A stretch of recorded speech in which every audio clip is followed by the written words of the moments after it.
Dave had to completely relearn how to play. Years later, he'll say, "We hadn't rehearsed. We weren't used to playing acoustic. We did a few rehearsals and they were terrible. Everyone thought it was horrible. Even the people from MTV thought it was horrible. Then we sat down and the cameras started rolling and something clicked. That something is visible in every frame of the performance. There's a tension, an electricity in the air despite the acoustic instruments. It's the sound of a band pushing themselves beyond their comfort zone and discovering something new." Midway through the set, members of the Meat Puppets, Chris and Kurt Kirkwood, joined Nirvana on stage to perform 3 of their songs. This was Kurt's idea. He wanted to honor a band he respected, to share his platform with artists he believed in. MTV executives were furious. They wanted Eddie Vedder or Michael Stipe, names that would drive ratings. Instead, they got 2 guys from Arizona playing obscure folk-punk songs. But Kurt didn't care about ratings. He cared about authenticity. Kurt purposely wanted the Meat Puppet songs to be a struggle for him vocally, I remember. So instead of finding a key he could sing them in comfortably, he chose to strain. Why would he do that? Why make it harder on himself? Because Kurt wasn't interested in sounding perfect. He was interested in sounding real. As the performance continues, something remarkable happens. The audience, who came expecting loud grunge anthems, falls completely silent. You can hear a pin drop between songs. This isn't the polite silence of boredom. This is the reverent silence of people witnessing something extraordinary. Former MTV executive Amy Finnerty will later say, "People just saw their version of God playing 3 feet in front of them." After the Meat Puppets leave the stage, Nirvana plays All Apologies, a song that hadn't been released as a single yet. Dave Grohl's backup vocals on this song are particularly beautiful. It's the first time many people have heard him sing. The performance is going perfectly. Too perfectly. Kurt is playing better than anyone expected. The arrangements are working. The crowd is mesmerized. But nobody knows what's coming next. Nobody knows that Kurt has saved the most devastating moment for last. Before the final song, Kurt leans into the microphone and starts talking. "This guy representing Lead Belly's estate wants to sell me Lead Belly's guitar for $500,000, he says with a slight smile. "I even asked David Geffen personally if he'd buy it for me. And he wouldn't do it." The audience laughs nervously. They're not sure if Kurt is joking or serious. Lead Belly, born Huddy Ledbetter, was a Louisiana blues musician who lived from 1888 to 1949. He spent time in prison, where he developed his powerful guitar style and haunting voice. He recorded hundreds of songs, many of them traditional folk tunes that he learned and transformed. Kurt Cobain, the face of 1990s grunge rock, was obsessed with him. "He's my favorite performer ever," Kurt tells the MTV audience. This is surprising to many people. Kurt Cobain's favorite musician isn't a punk rocker or a metal guitarist. It's a blues singer who died before rock and roll even existed. But if you understand Kurt, it makes perfect sense. He was always drawn to authenticity, to rawness, to voices that came from pain and struggle. Lead Belly embodied all of that. Kurt had already recorded a version of Lead Belly's song, "Where Did You Sleep Last Night?" with his friend Mark Lanegan back in 1990. That version was quiet, intimate, almost whispered. Tonight's version would be something else entirely. "This is a song by Lead Belly," Kurt announces. And then he begins to play. The song starts gently. Kurt's guitar strums a simple pattern. His voice is soft, almost conversational, as he sings about a woman questioned about where she spent the night. The story is dark, something about a husband who died, a train, the cold pines where someone slept alone. It's vague and haunting, the kind of old folk song where the narrative doesn't quite make sense but the emotion is crystal clear. As Kurt moves through the verses, his voice begins to change. What started soft is becoming more intense.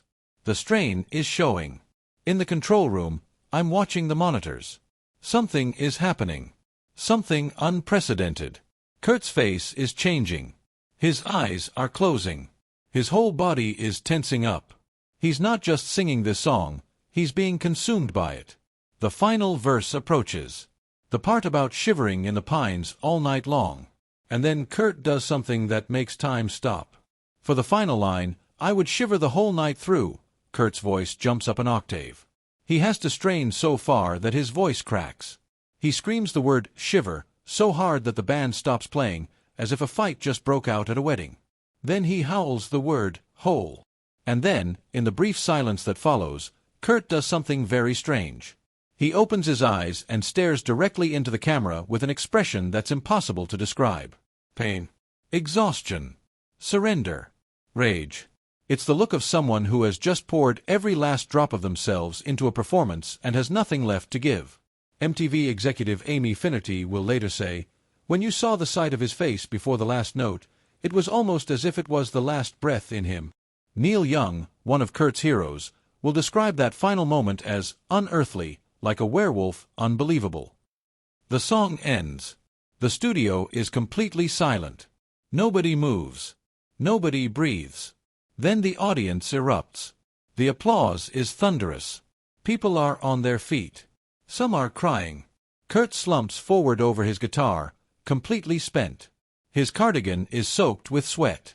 His blonde hair hangs in his face. He looks like he just ran a marathon. In that moment, everyone in the studio knows they've witnessed something historic. Something that will never be repeated. The cameras stop rolling. The audience is still applauding. But backstage, there's chaos. MTV executives are on their headsets, talking frantically. They want an encore. They need an encore. Every other MTV Unplugged show has an encore.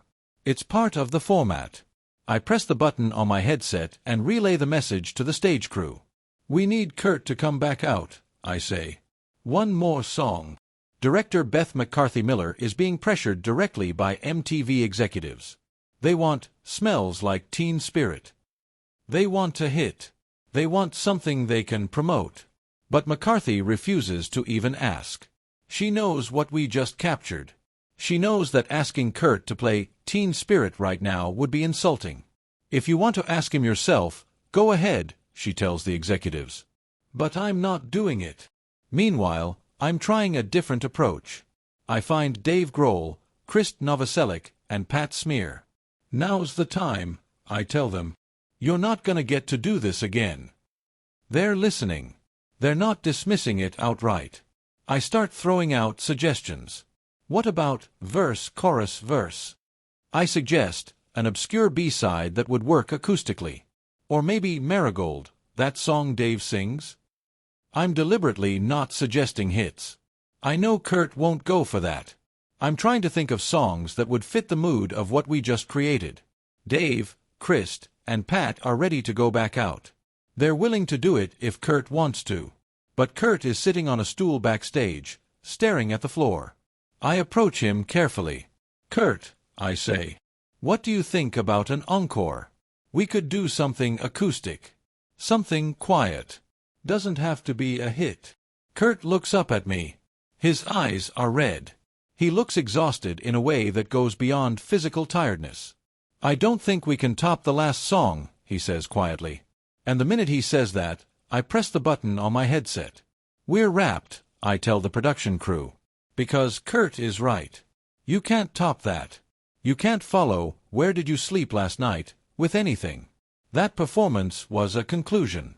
An ending. A final statement. To ask for more would be to ruin it. Years later, people will ask me if I regret not pushing harder for an encore. If I wish I had convinced Kurt to play one more song. The answer is no. Absolutely not. That moment, Kurt refusing to come back, walking away after giving everything he had, that's what made MTV Unplugged in New York legendary. After the taping ends, Kurt comes into the control room to watch some of the footage. We play back, "Where Did You Sleep Last Night?" Kurt watches himself on the monitor. When it gets to the final moment, that scream, that look in his eyes, he's quiet for a long time.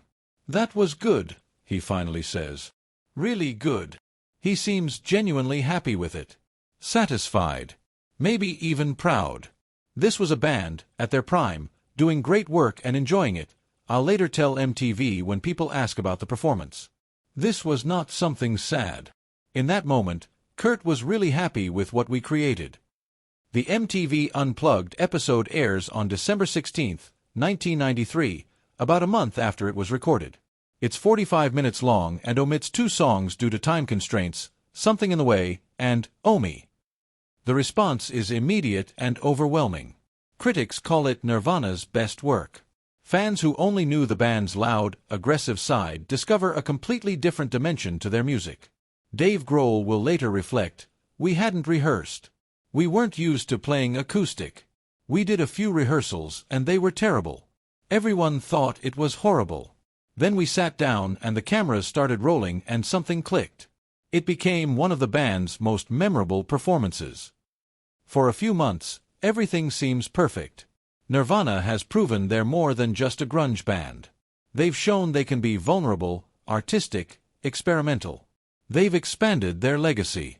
Plans are discussed for releasing the Unplugged performance as a live album. Kurt talks about future projects, maybe more acoustic work, maybe collaborations with other artists like Michael Stipe from REM. But then, in April 1994, everything changes.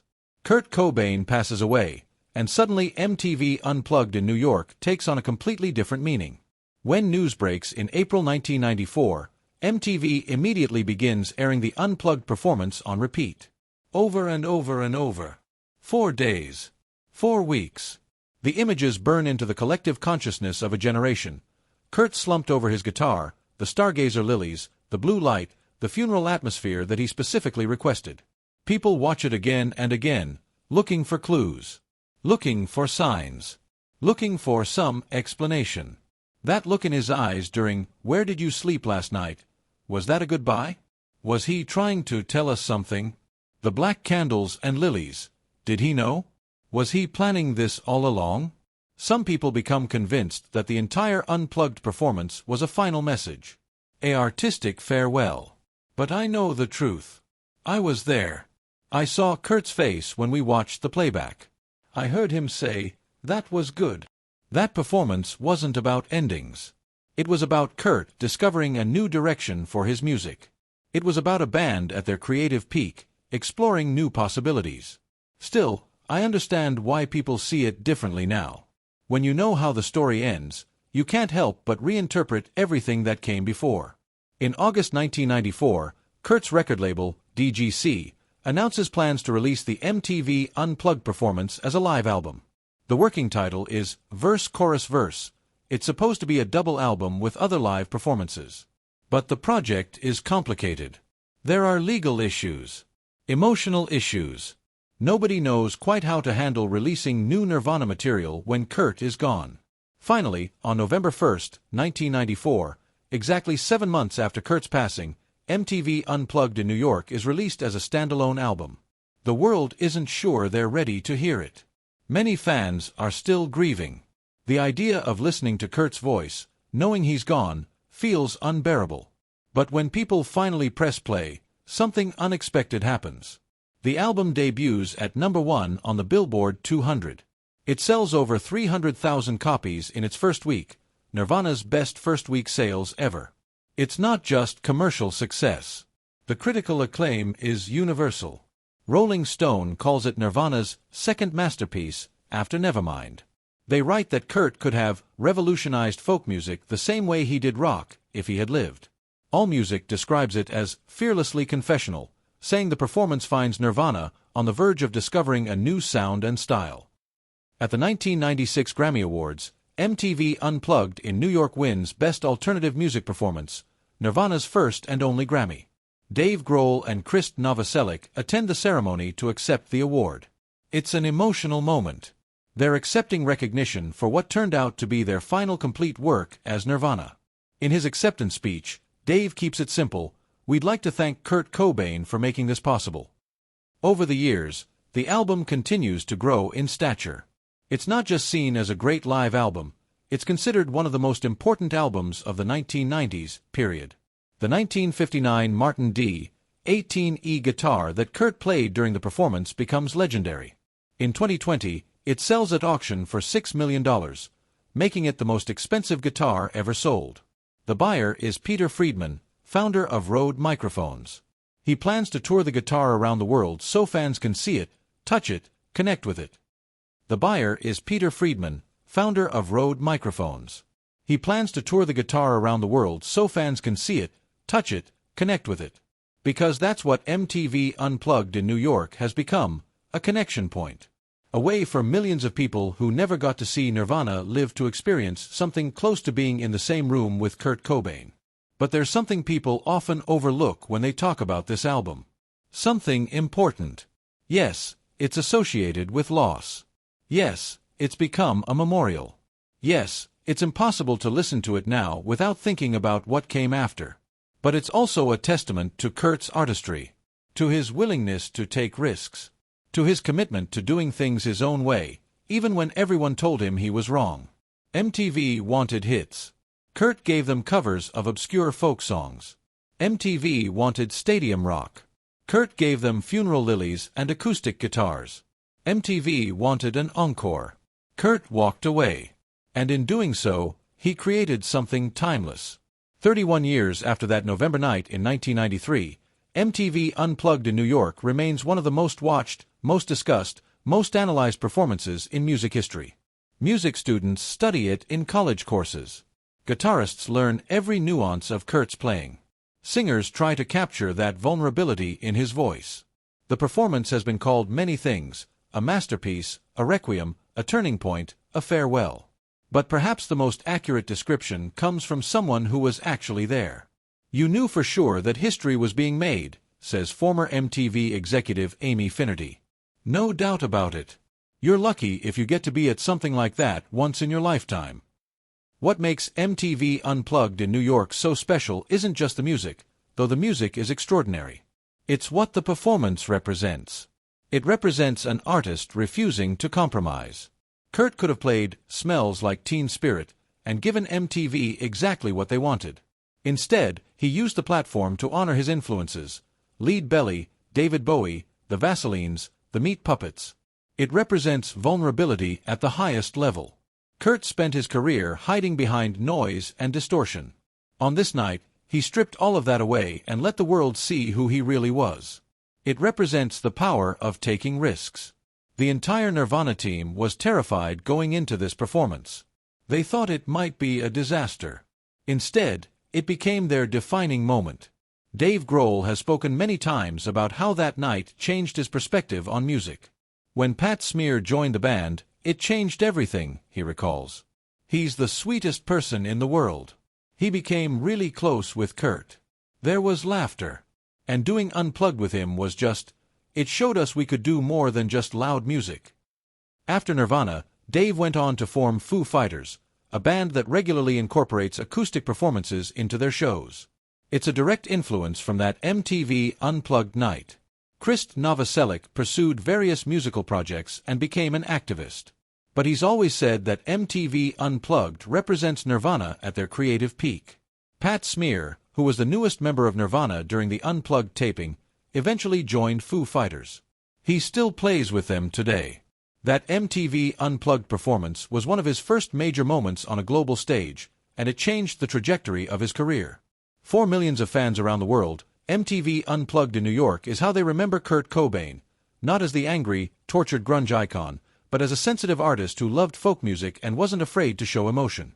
That final moment of "Where did you sleep last night?", that scream, that look in his eyes, has been frozen in time.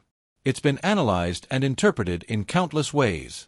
Some see pain. Some see surrender. Some see transcendence. I see a musician giving everything he has to a performance. I see an artist who cared so deeply about getting it right that he pushed himself beyond his limits. And I see why he couldn't do an encore. Because how do you follow that? How do you top a moment of complete artistic truth? You don't. You walk away. You let it stand on its own. MTV Unplugged in New York has sold over 10 million copies worldwide. It's been certified 5 times platinum. It's been named one of the greatest live albums of all time by every major music publication. But the numbers don't capture what really matters. What matters is that on November 18, 1993, Kurt Cobain proved something that he probably needed to prove to himself, that he was more than just a grunge singer. That he had depth, range, artistic vision beyond anyone's expectations. He proved that a kid from Aberdeen, Washington, who grew up poor and troubled and angry could stand on a stage in New York City and deliver a performance that would still be talked about decades later. He proved that authenticity matters more than perfection, that vulnerability is strength, that the best art comes from taking risks and refusing to play it safe. If Kurt Cobain's MTV Unplugged performance teaches us anything, it's this: don't give people what they expect. Give them something real. Give them something that scares you to share. Give them everything you have, and then walk away before you ruin it. Subscribe to honor the legacy of artists who changed music by refusing to compromise. Like this video if MTV Unplugged in New York changed your life. And turn on notifications to never miss stories about the performances that defined a generation. Because 31 years later, we're still trying to understand what we witnessed that night. And maybe that's exactly how Kurt wanted it.